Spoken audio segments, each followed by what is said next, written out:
You're listening to Sox in the Basement, a production of the Broadcast Basement Limited, where every show is 30 minutes of good and comes from a basement bar on the south side of Chicago. Pull up a stool, pour a cold one, and join us right now for Sox in the Basement. Heard everywhere podcasts can be found, and always at soxinthebasement.com. You know, I had a whole plan for this episode. I have James Fox coming up. He's going to talk about Project Birmingham, which I thought was going to be the news of the day.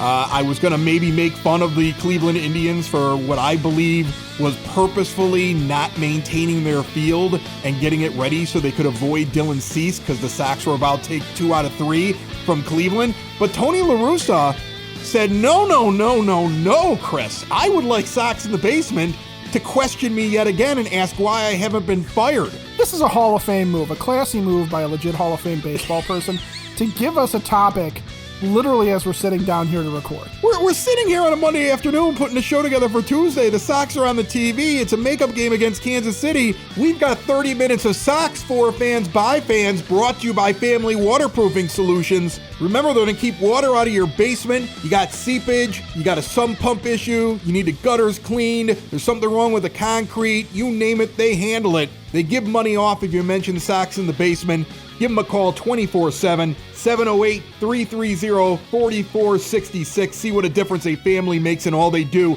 at FamilyDry.com. But let's just go through Twitter. I'm going to look at the record from the beat reporters that were tweeting things out at the beginning of the game, in case there was something the cameras missed. Yeah, let's just follow along with Twitter. Just recap what happened here. So essentially, Michael Kopech comes out to the mound in this makeup game against KC. After his warm-up tosses, in the middle of his warm-up tosses, because he throws some more, La Russa goes out there, and he's got Katz and the trainer to look at Kopech. And there's clearly something wrong with him. And it's reported by beat reporters on the scene who are observing what's going on in warm-ups on social media, that it looks like possibly his knee. It's definitely a lower half thing. That's what I'm reading here. And then he takes more warm-ups.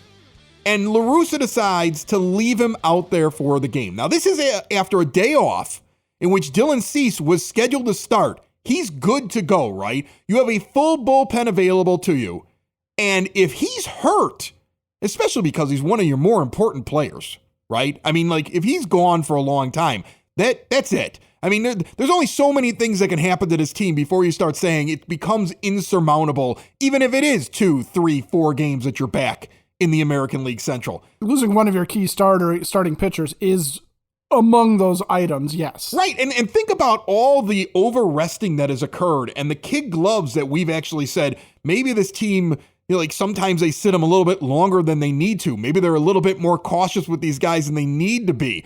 But then after all that we've seen this year, the decision is made by whoever. I don't know if it's the trainer, Tony, Katz, who knows? Even if Kopech's saying, I want to stay in. Remember, this is the guy that had a no-hitter through 6, and we're like, no. 85 pitches is enough. That just happened. We just did a show about that. Right. Where we were questioning the pitch count decision, but at the same time understanding that we're trying to keep Michael Kopech fresh. Right. So after hearing about how everybody was an idiot, who even questioned why that would happen, this guy sends him out there clearly injured, and his velocity's down. He walks the first guy. He hits the next guy. Then they start getting a bullpen ready with Jimmy Lambert. Now you got Lambert in there with men all over the base paths, and all of a sudden you're down 4-0. And the whole game, you gave up a game in the middle of a pennant race, and you may have made it worse for the pitcher. Who made that decision, and why are they not fired? Jerry Reinsdorf, take control of your team, all right? Come down from your ivory tower and tell your friend he's done. Somebody must be fired just for that. How many fireable offenses do I have to watch on this White Sox team? And then you're still going to tell me, sign up for season tickets and, come on out to the ballpark for our new food items and make sure you're ready for the postseason. There isn't going to be a postseason. Look at this idiot.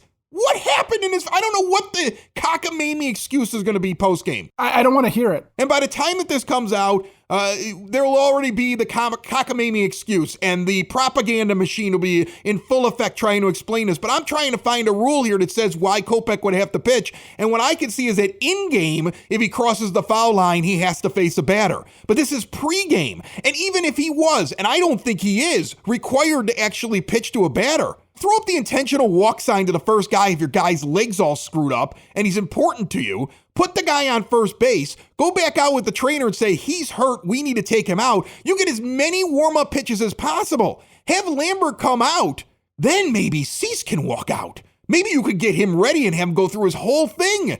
Maybe you win a baseball game. But instead it looks like you might have really messed up your guy more. Who knows if this will have a bigger effect on him, and you punted a game in a playoff race. What are we doing, Ed?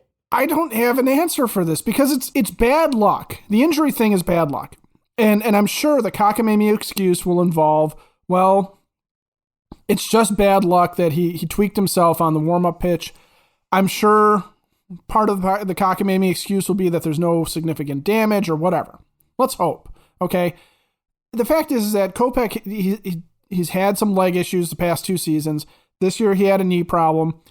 A guy that tall needs his legs. You know, if you are not familiar with how pitching works, everybody talks about a guy's arm. Oh, he's got a great arm. He's got a great arm.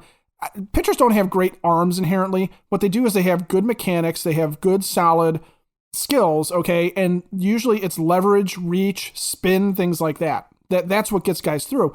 And that leverage comes from your legs. It's driving, it's landing, it's being able to use your lower body and engage it. That's where your control comes from.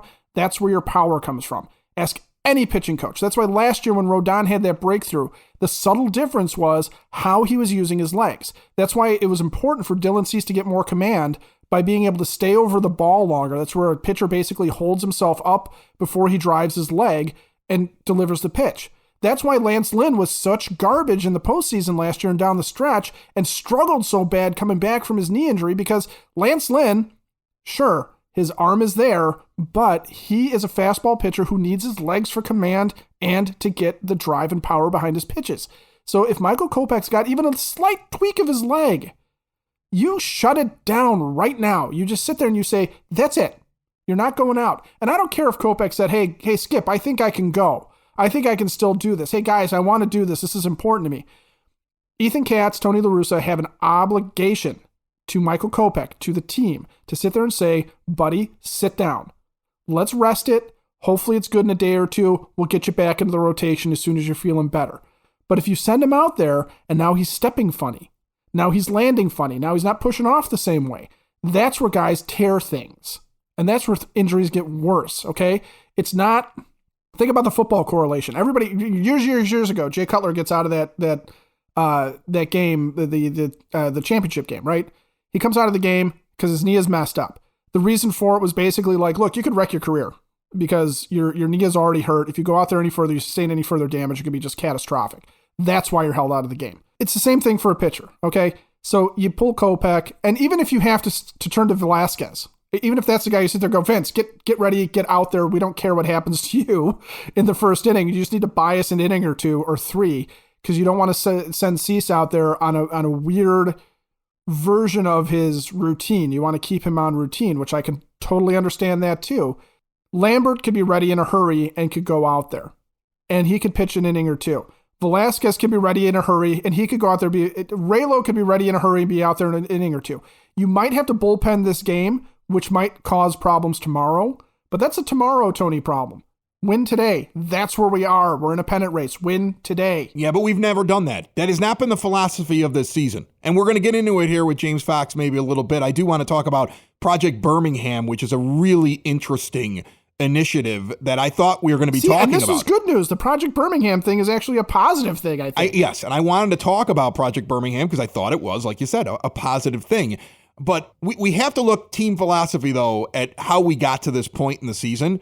And it's bad managing, bad decision-making, zero accountability, and just an overreaction to trends. Like, I feel like this team was told you strike out too much. And that's what I want to get into with James Fox. So we're going to approach the plate differently. And that has not worked out for us. No. Back to Kopech. Come on now.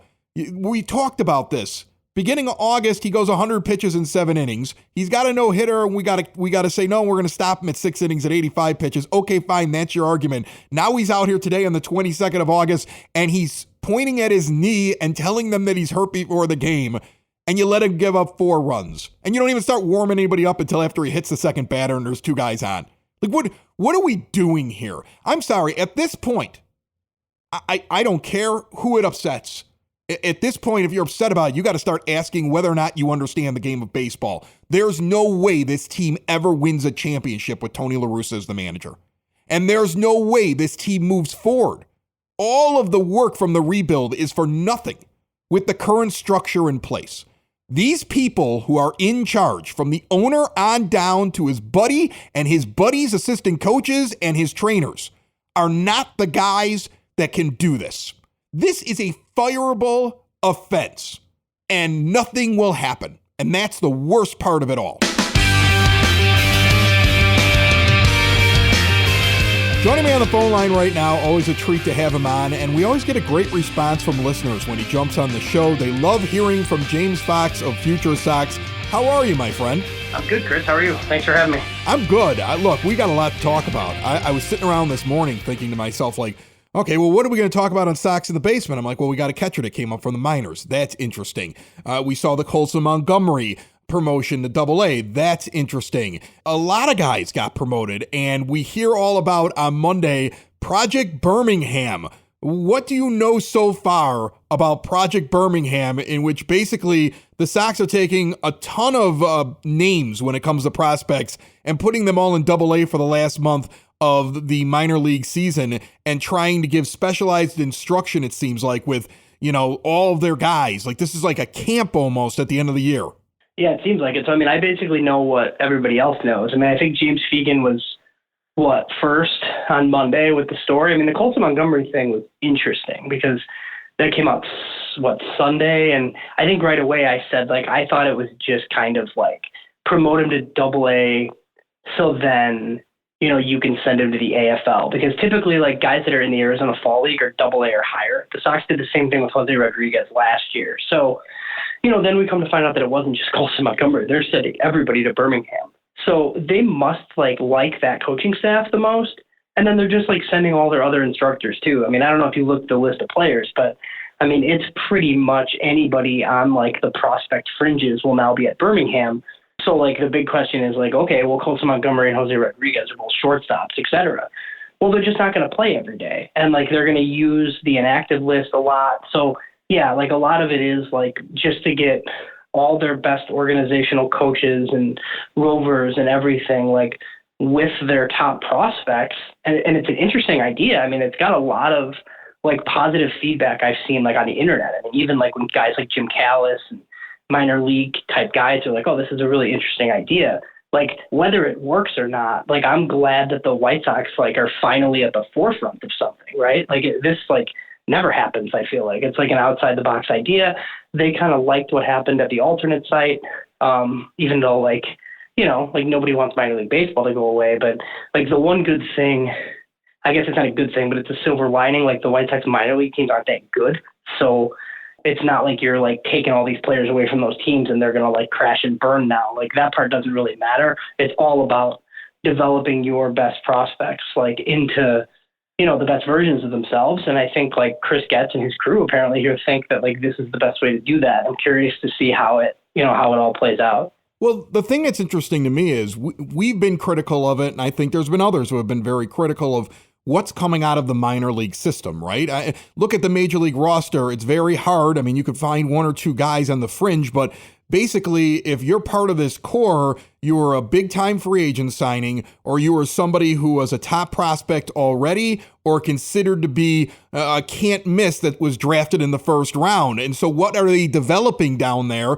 And this seems to be almost a response to, yeah, we're not developing very well down here. We got to try something new. It does, yeah. It seems you've heard it all, all the guys come up here and they're not fundamentally sound or whatever, which is a little bit flawed, I think, because, look, guys like Luis Robert, were so good offensively that, yeah, you're not going to leave them at minor league levels, right? And it's a lot of people that didn't come up through this organization. I think, like a guy like Lenyn Sosa and guys like that come up, like, yeah, they've been in the system for a while. And I think like a lot of those guys were instructed properly, right? But when you have a team full of like prospects that are guys that you traded for or signed, like, yeah, there is no like White Sox way, like we hear about, like, Theo Epstein used to talk about what the Cubs or what the Cardinals do.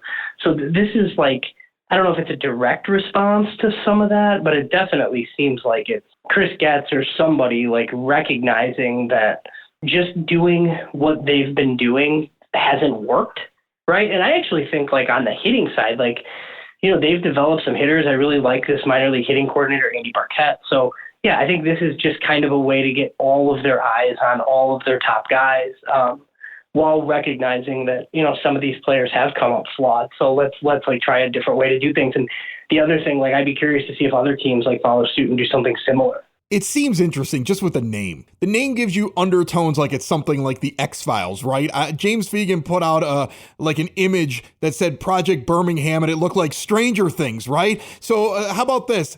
Give me your wildest theory as to why this is happening. If we're going to go down the rabbit hole and it feels like something that's just like, what is this? It's like a mystery. Project Birmingham. Give me your wildest theory about Project Birmingham.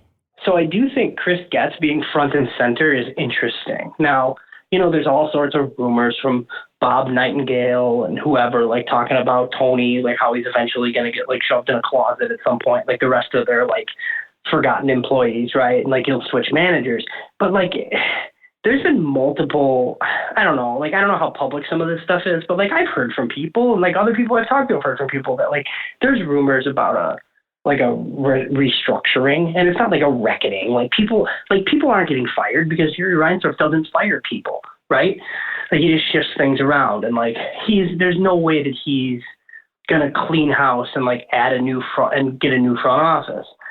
So like the Chris Getz being front and center thing is interesting because I do think if there's some sort of front office restructuring, I don't know where Rick Hahn stands in all this. But I do think it would end with like Chris Getz being the general manager of the White Sox. Like that seems like, look, like if something happens with Hahn where he takes over for Kenny or he becomes a whatever, like an advisor or something happens, he's somewhere, like you're not bringing somebody in from the outside to like work under Kenny, like in their current structure. So I do think it's interesting if like we start hearing more from Chris Getz because this is like, this is like a GM thing. This isn't our like guy that's the head of the minor leagues like decided to do all this stuff. Like no, this is like like seems like a top down project, kind of like what you said. It's like sealed away. So that's the part that I find interesting. That's a crazy theory. I would love it if it came true, just because we could all sit here and laugh about when James floated this insane idea on Sox in the Basement. Let's talk about things that we know are tangible. Carlos Perez coming up to be the backup catcher. You're over there at FutureSox. You do great work. Tell me and the rest of the fan base that doesn't know as much about him as probably you do. What we have here is he the future along with Zavala when Grandal's contract eventually ends? So, I mean, I think Perez kind of like probably profiles as a backup, but I mean, he hit 17 homers at Charlotte, right? So this is the part that like wasn't expected. It was always kind of like, okay, he's a good defender. He'll probably play in the big leagues. But then he makes a ton of contact and he hit 17 homers at Charlotte. Now I think they're still playing with the super bouncy ball at Charlotte, but like, we'll see, right? It's a like basically league average 101 WRC plus there with 17 bombs. So, I mean, if he can play the position defensively and get you some power, like, I don't think people realize like how like bad the catching position is across baseball. Like that's fine. Like, yes. Do I think he's like Carlos Perez, like the starting catcher for the White Sox the next 5 years? Not necessarily, but he could be one of your catchers for sure. James Fox, our guest here on Sox in the Basement, and every guest of Sox in the Basement is brought to you by the Village of Lamont. Want to experience a downtown with real history, great eats and drinks, and green spaces filled with adventure? Visit the Village of Lamont. Shop, dine, drink, explore, and see everything they have going on this weekend and in the coming weeks and weekends at lamontdowntown.com. You talk about home runs. I've noticed some things recently. We were chatting about it. We were texting back and forth. So I'd love for you to jump in on this subject matter. And that is the lack of power that the White Sox have shown this year. They become like a singles hitting team. And I've noticed in some recent articles, and we brought him up a couple of times, he's been on this show before, James Fegan over at The Athletic. He wrote an article about the White Sox offense recently, and hidden in that article, I don't think it was a focal point of it, Tony La Russa mentioning that when his guys come off of off days, there's a lack of power, and they need to adjust. You had Yasmani Grandal standing in his locker talking about how the inconsistency and how he's used and when he's in the lineup makes it hard for him to get going. And then there was a thing also in that article about Tony La Russa hating strikeouts. Put all this together for everybody. Is there a problem here that's sitting woven within all the stories the beat reporters are putting out that actually illustrates why the White Sox are not doing well this year at the plate with the homers? Yeah, and I think it's kind of, I don't know if you watched the latest season of Stranger Things, but I've been using a Stranger Things reference. Like Tony La Russa's like the equivalent of Vecna, like wreaking havoc on a small town. That's like what this is. But I don't know. I'm not a like blame the hitting coach guy and fire the hitting coach like irrationally. But like, look, this team clearly has like a swing plane issue. Like there's a problem here. The batting average is good. They hit balls really hard, but they don't hit them in the air and they don't hit them over the fence. So, like, yeah, there's a problem. But, with some of the writing, you mentioned James Fegan, and he's been leaving us some crumbs lately, I'll tell you that, James. There's a lot of stuff in those articles that, is easy to glance over, but then it's like, oh, boy, like, and you just mentioned one of them. Like, when your manager in 2022 makes it known that he, like, I forgot the exact word that James used, but he hates strikeouts. So no wonder why this team doesn't walk or hit homers, right? Because if you're so afraid to strike out that you're swinging constantly, right, and you're trying to put the ball in play, well, yeah, then like this outcome like isn't that much of a surprise. God, I wish we could have seen this team with a different manager, because I don't know what's real and what isn't. It's like very frustrating, and it's something that, we have to continually deal with. James Fox, FutureSox, a great guest anytime that he comes on. I love it that he catches things that sometimes I don't catch. I love listening to what he has to say, not only about the team, but the minors. And I know over at FutureSox right now, you're putting out another prospect list. Tell me about it real quick. Top 30, the full list comes out Wednesday, 16 through 30, I believe, is out. So drops, Tuesday. So, yeah, just, keep an eye out for that. It's our mid-season list, but it's tough because of how late the draft and trade deadline is. We had to wait so long to get it out, but it's out.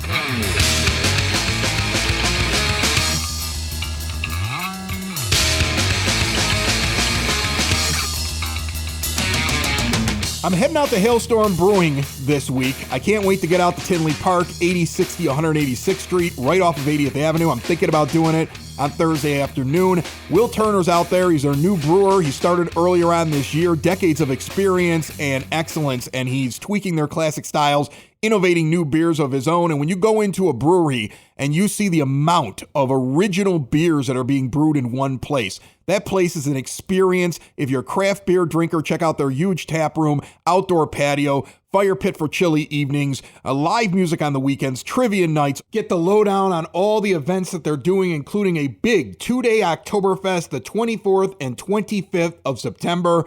I guarantee you I'll be out there for one of those days. I believe I'll be out there on the Sunday. I might even bring Ed. Check out everything they have to offer at hailstormbrewing.com. James Fox, let's get back to what he just said.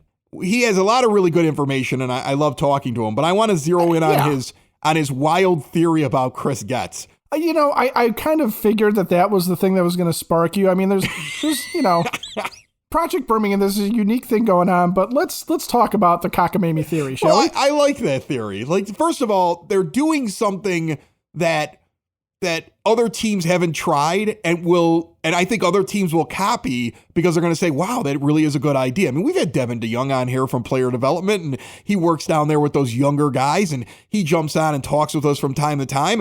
And Devin's a local guy, and he's told us about when the pandemic was happening and the different things that they had to do. They figured out new methods, and it's smart to say, hey, there were a few things that maybe we should try, and putting all of our prospects in one place and kind of using this last month of the minor league season to develop those. That's a great response to the question of why don't you develop guys that aren't first round picks, right? Even though you got some first round picks in there, that's a great response. So I'm all for it, and I think it's cool. But it is kind of funny to think, here's Chris Getz making a move. Here's a team that, as we said at the beginning of the show, has no accountability and things need to change.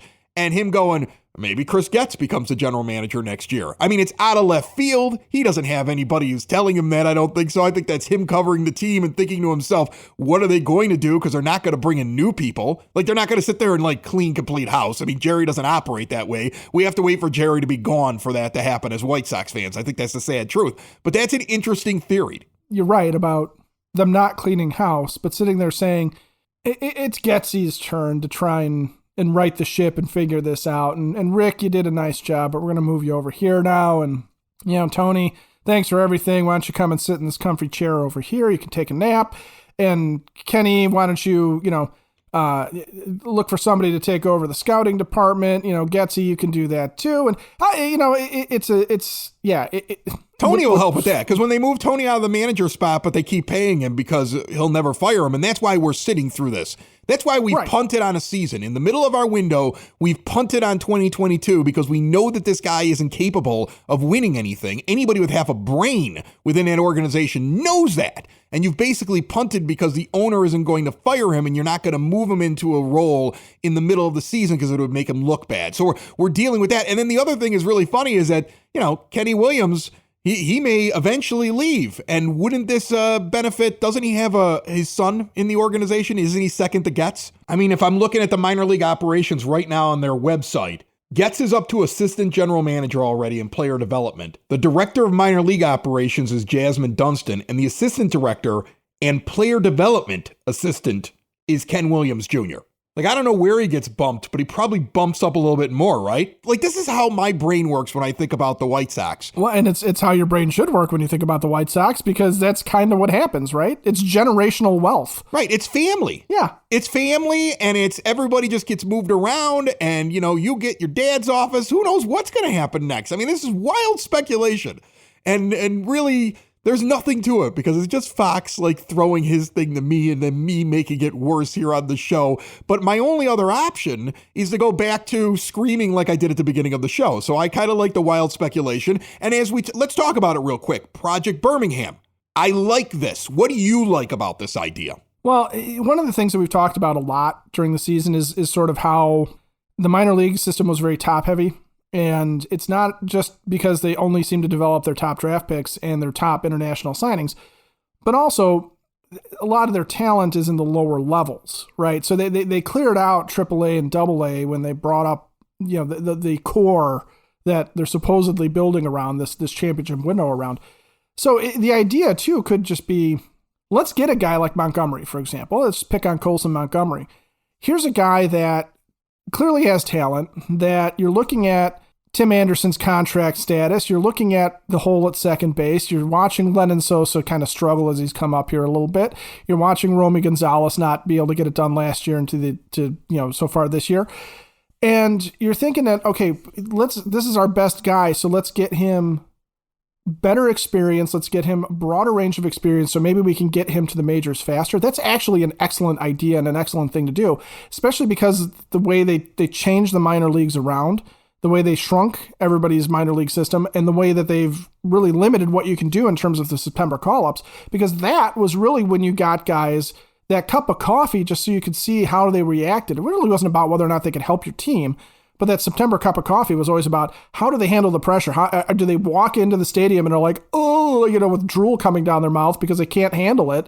Or is it something where they're like, yeah, I'm ready to go, bring this on, and they have the right attitude and the right feel? So you get them up there. This Project Birmingham thing, I think it's a nice way to hopefully accelerate development, because for a team that, I will say this, I will give the Sox kind of props on this one.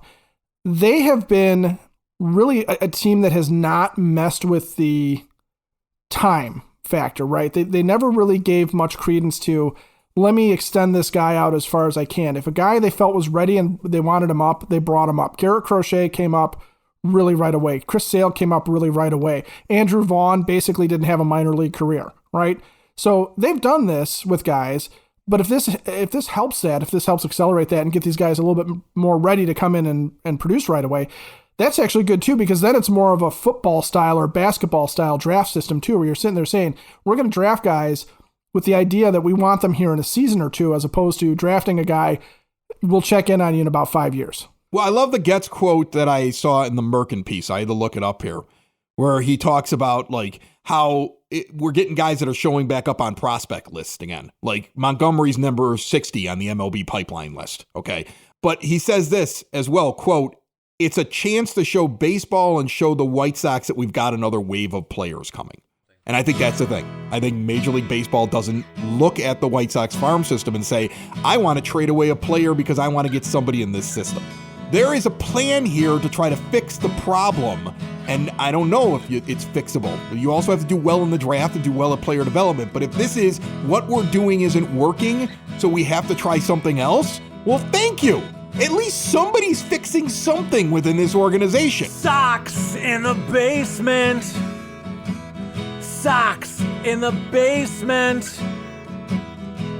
Sox in the basement. Sox in the Basement. Heard everywhere podcasts can be found, and always on soxinthebasement.com.